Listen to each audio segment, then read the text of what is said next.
configuration. At the edge of chaos, unexpected outcomes occur. The risk to survival is severe.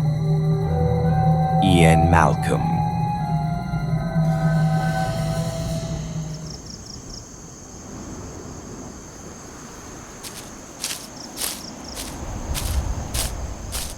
Gasping for breath, King emerged from the jungle and walked out onto the plain. At last, he could see where he was. He paused, soaked and muddy, to get his bearings. He was disappointed to find that he was nowhere near the boat. In fact, he still seemed to be on the wrong side of the road. He was facing a broad, grassy plain with a river coursing through it. The plain was mostly deserted, although there were several dinosaurs farther down the banks. They were the horned ones, Triceratops, and they looked a little agitated. The big adults were raising their heads up and down, making barking sounds. Obviously, he would have to follow the river until it brought him to the boat. But he'd have to be careful getting past these Triceratops. He reached in his pocket and pulled out a candy bar. He ripped the wrapping while he watched the Triceratops, wishing they would go away. How long would it take him to reach the boat? That was the only question on his mind. He decided to move, Triceratops or not. He began walking through the tall grass.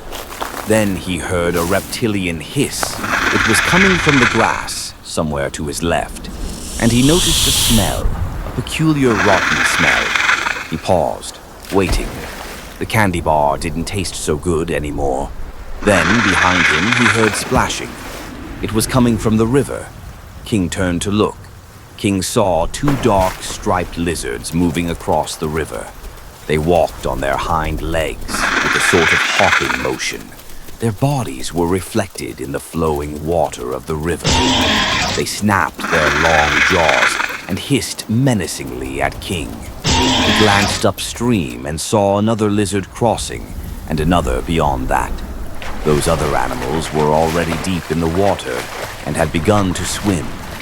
Howard King backed away from the river, moving deeper into the tall grass. Then he turned and ran.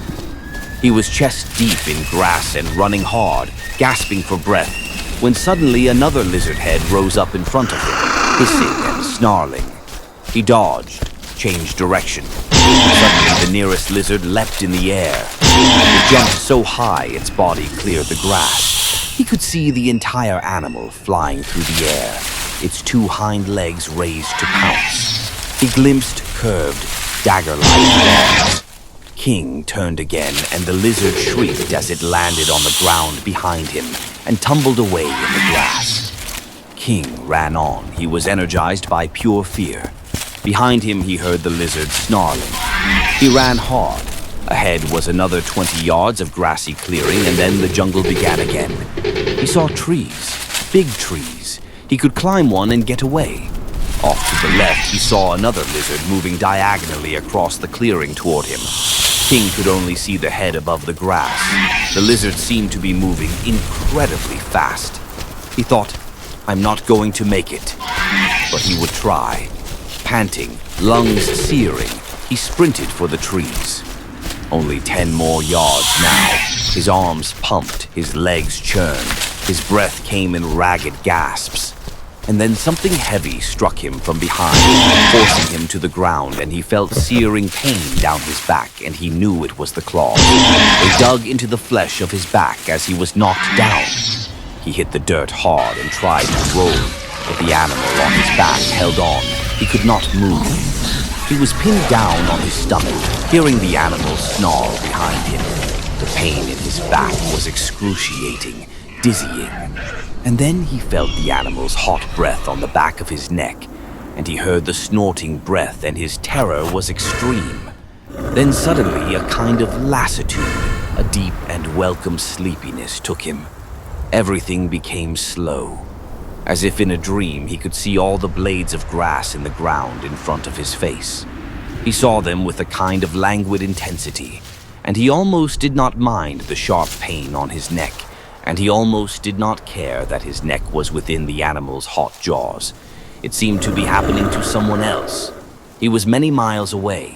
He had a moment of surprise when he felt the bones of his neck crunching loudly. And then blackness. Nothing.